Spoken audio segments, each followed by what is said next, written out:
Oh, good. We're going chasing. Hello there, and welcome to... We're going chasing. Hello, now, and welcome to... We're going chasing. Now, we have a lot on the agenda, lads, so we'll cut the chase and get straight down to the business. Hello and welcome to the latest episode of We're Going Chasing. It's been a while since we've done an anti-post video, but we both have a few selections there that are sort of piling up a small bit. So we're both going to, I think, throw one of our cards out on the table today, Cillian. I know you've won in the Mayor's Novice Hurdle, so I'll leave you go first. Yeah, just recapping on the couple we had already. I've had Gentlemansgame in the Gold Cup 66-1, Minella Indo in the cross country 10-1, and you've had Floring Porter, which doesn't look too promising. No, gone. Now, for the RSA, he actually is gone because he's not entered in it. Yeah. And three-card brag Yeah. in the National Hunt Chase, but Which I'm still happy. I'm still happy with three-card brag. definitely he's an awful lot shorter than you put him up at least. Yeah.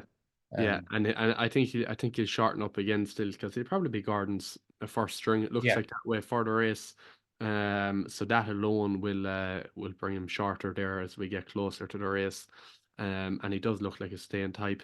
The fact Floring Porter is going to the National Hunt Chase doesn't really bother me too much about it either. Obviously, it bothers me because I would have liked him to be in the RSA for the race that I put him up in. But in terms of being a danger to three-card brag, I don't really know if that is going to suit Floring Porter too much. He's a very lively, buzzy horse, as we well know. And you just wonder how he'd settle throughout the whole thing. And yeah, it's a huge step up in trip. And I think he's probably suited to the 3 miles with the way he races and that. Don't know what he'd be like over 3 mile 5 or whatever it is. So there's definitely a question mark over him there, and I wouldn't be getting involved at 7-1 is what he is now, I think. Is that what he is? Jeez, that's horrendous. Yeah, I just checked that. He could even be gone in. He could even be gone in shorter. To be honest, because there was a nice bit of blue on him earlier on. Was there? There was indeed. Floring Porter, yeah, he's into 6-1 with Will Hill. He's best priced 8-1, bet 365. And I just couldn't really have it, to be honest, because he's obviously a bit of a monkey as well. And that's well advertised. So there's too many question marks there for Floring Porter for me. 3-card brag is shortest price 7-1, best price 12-1, bet 365. I still think at 12-1 he's a very good bet. Yeah, I agree. But look, only time will tell. So, Cillian, you were looking at a horse in the Mayor's Novice Hurdle. I was, yeah. Look, I think anyone that's been listening to us this year knows it's a horse that I've been talking about for months. She's in my 10 to follow as well. Brighter days ahead for Gordon Elliott and Gigginstown. Looking back at bumpers last year, she was definitely one of the top bumper horses. She showed a lot in her 2 starts down in Goran Park and in Fairy House as well in a winner's bumper. And her maiden hurdle down in Thurles, it was as easy as could be, really. 1 by 10 lengths. Jumped poorly enough that day. Won like a 1-4 shot should though. And then when she stepped up into Grade 3 company in Down Royal, she was absolutely unbelievable, really. She's some engine. Jumping can definitely take a bit of work still. But she beat Bantown Girl, who was rated 127 by 4 3/4 lengths, and it was relatively easy, to be honest. Another 13 lengths back to Williamstown Dancer, who was a Grade 3 winner. So it was a fair performance up there in the north. And I think if you look at her jumping, if that improves, and a stronger pace as well is going to suit her, because she did race keen enough that day up there. So I think a strong pace, where you usually get it in the Mayor's Novice, because one horse or other just completely tears off or goes fairly hard, them sort of keen going sorts, young mares. So I think that's going to suit her. The new track in Cheltenham is definitely going to suit her, being a bit more galloping than the old track. So that's a big difference as well. If you compare her to the horse that's second in the betting, they're both sort of 7-2, 4-1. And Dice Sardinos, she's good form. She was she won the Grade 2 bumper for mares in Aintree, and she's unbeaten over hurdles as well. She beat a nice horse in Beat the Bat by 2 lengths, getting the mare's allowance in Cheltenham, and she's probably going to get £3 off Brighter Days Ahead because she's not going to run a graded race between now and Cheltenham. So Brighter Days Ahead will have that penalty, but I think she's a nice bit better than Dice Sardinos, and it's Yeah, reflected in their race and post ratings of their most recent run. Brighter Days Ahead was 8 better than Dice Sardinos, and yeah, like both were cozy winners. So it's not as yeah. if one won completely on the snaff and the other one was hard ridden out. Mm. So I think it's 7-2. She's a really good bet, and like I've been backing her all the way down from 12s since the start of the season. So I'm relatively happy with how she is. I don't know, will she run again? Um with the Solarina and Ferry House at is it the end of the month, or is it in maybe early February? But that's definitely that could be a race she's going to go for. I don't know how it works if you win two grade threes, maybe you have a £5 penalty then, but I don't think Yeah, any I'd sort of penalty would nearly stop her. And I'd say she's a grade 1 mare, and that the race in Ferry House actually is the one that I think she's a complete shoe in for. After Cheltenham, the grade 1 at the Easter Festival. If it doesn't come too soon, I know it is tight from Cheltenham to Ferry House this year, but if she's able to run in that, she's an absolute shoe in there, I'd say. Yeah, no, that she certainly seems to be a classy mare, but it'd be a bit further down in the betting. Like the likes of Jade de Grugy looked very impressive on maiden hurdle debut at Leopardstown over Christmas. Bet Butcher Hollow, who's decent, semi-decent horse, really, by 15 lengths, which was very impressive. And the likes of Jatara also has improved significantly this year, was well bet in the race last year. But the improvement that she's shown, even apologies, is sort of eye-catching and at a nice price as well. I do think there's good alternatives there to Brighter Days Ahead, to be honest. Particularly those two. Even Dice Artinos, like, while she looks decent, you just be wondering maybe a small bit about the horses in behind. And again, the English farm is nearly harder to back English horses. And I know a lot of our listeners mightn't be happy with that, but it's just the way it is.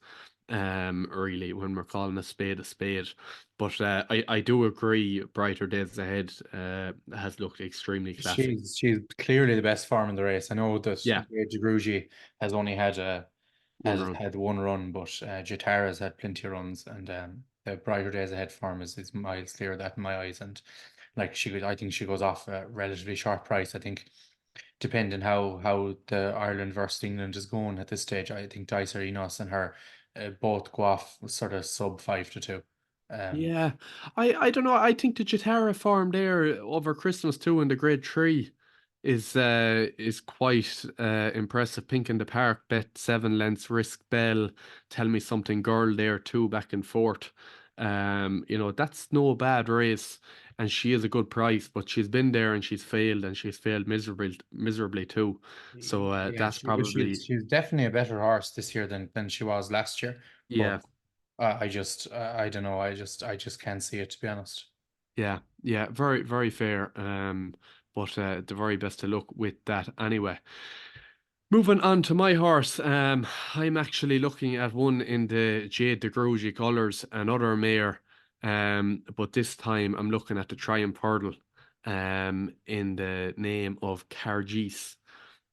She had her first run in Ireland for Willie Mullins there back at Leopardstown over Christmas in a grade 2 bet. It was bet about a length by Calaconti. Gave Calaconti £3 that day because Cargis did actually win a grade 3 in Auteuil. She's 14-1 for the Triumph Hurdle, and Willie has a few shorter than her in the market. But I just think that the way that she sort of travelled that day, she was quite keen. It took her a while to settle. Didn't jump the best in the world. And Calaconti is quite a good horse, a horse I do like. And she was very game towards the finish. But I just think that the room for improvement there in Carrigeese is much greater than Calaconte or I'm going to struggle with this name again, Nürburgring. I'm going to be told again by somebody in the comments that that's not the right way to say it. I think But it's definitely the yeah, I and hear it then and I'm like, oh, that's it, and then I forget it again. So yeah, and then you had Batman Jurek back and forth, who seems to be a sort of a Boodles type, possibly. Willie was obviously looking for a mark there during the week for Batman Jurek. And then when you're looking at the top of the market, you're looking at Burdett Road, Sorgino, two English horses, you know, and two English horses and two horses that, again, it's hard to get a great grasp for what they've achieved. It always is in this division, but you know, I don't think that like in terms of we've grade two form there, from Carrigeese, and you know, to be thrown straight into a grade two, I think is fairly eye catching as well. And then Willie's got a few in the market there as well. Stormheart, for example, was brilliant at Punchestown, and I definitely see him as a huge danger. Bunting is also shorter in the betting, but I don't know. I wasn't overly impressed by him at Limerick. He was good and won nicely, but had his own way up in front, really. You know, and had their run of the race. But I think at 14-1 for what we've seen from Carrigeese, first time out for Willie Mullins after winning a grade three in France. I think that she definitely has significant room for improvement, more than the others that we've seen a lot more. And I think at 14-1, I think she's a fair bet. yeah, I agree with you. I think there's a lot of similarities with Gala Marceau as well. From last year, they were both in the race at Christmas and the DRF as well. Gala Marceau was pretty keen. And like if you watch the race on TV or RT replay of that race at Christmas, the two mares went 2 furlongs or 2.5 furlongs past the post. They couldn't be Mm, pulled up, either of them. So they're both going to get a trip in time, like most juveniles will. But I'd say Carrigeese could go back to France for the race that Gala Marceau won. And I think that if she learns to settle, she's going to be very hard to beat in the Triumph. And mm. she'll be very hard to beat at the Dublin Racing Festival as well. She's about 8-1 there for the Great price. the grade one, and I think that's a really good price. I know we're Yeah, we're thinking about doing an anti-post video for that next week, so we yeah. can talk more about that then. But in terms of the Triumph, like I think she runs a good race in the Dublin Racing Festival, and she could easily go into it to a much shorter price. Definitely single figures anyway. Oh yeah, absolutely. But it comes back to really, you know, like if you do fancy her for the Triumph, like I do, you nearly automatically have to like her at the Dublin Racing Festival. But I absolutely do. Obviously, Leopardstown again, where she was very impressive last time. She takes a step forward there. She'll be quite hard to beat at Leopardstown at a nice price. And then all of a sudden, you're possibly sitting on a 4-1 shot if she does go and win. Yeah, it's I just think hard to that. know. Like you'd obviously you want Paul Townend on her, and it's just wonder where she's going to sit in the pecking order, Mm, in the Triumph. Like Danny and Patrick are grand, but you want Townend and Turner at the end of the day. And like if you've got Bunting, Stormheart, potentially Salvador Mundy as well. It's just hard to know who's going to be the first string. I suppose the Dublin Racing Festival will tell it. The winner of that will be probably the one that Townend picks on the day. yeah. Yeah.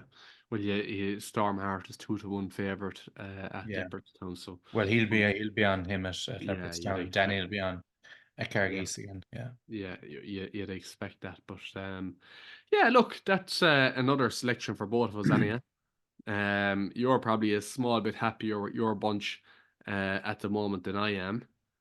Potentially not by the face you're making there. Well, like you can be as happy as you want, like, but Well, I've there's won money in gone my back already. pocket in March, it's not much Yeah, good to me. Like, but the key to it is I've won gone already. yeah, yeah, You yeah, know, at least now you've three in the game.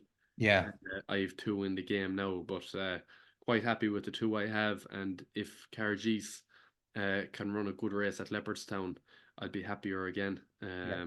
come the first weekend in February. But look, that's all from us for this week. I hope you enjoyed listening to it. We're not going to have a preview for this weekend's racing because most of it is probably going to be called off. So we'll be back on Monday. We'll review whatever we've seen, and if it's quiet enough over the weekend, we might roll in next week's because we both have 2 again next week, one each for Cheltenham. We might roll the 2 videos into one next week. Cillian, what do you think? Yeah, that's possible. If it's quiet. Yeah. Okay, guys, thanks very much for listening. Thank you. Bye. That's how they start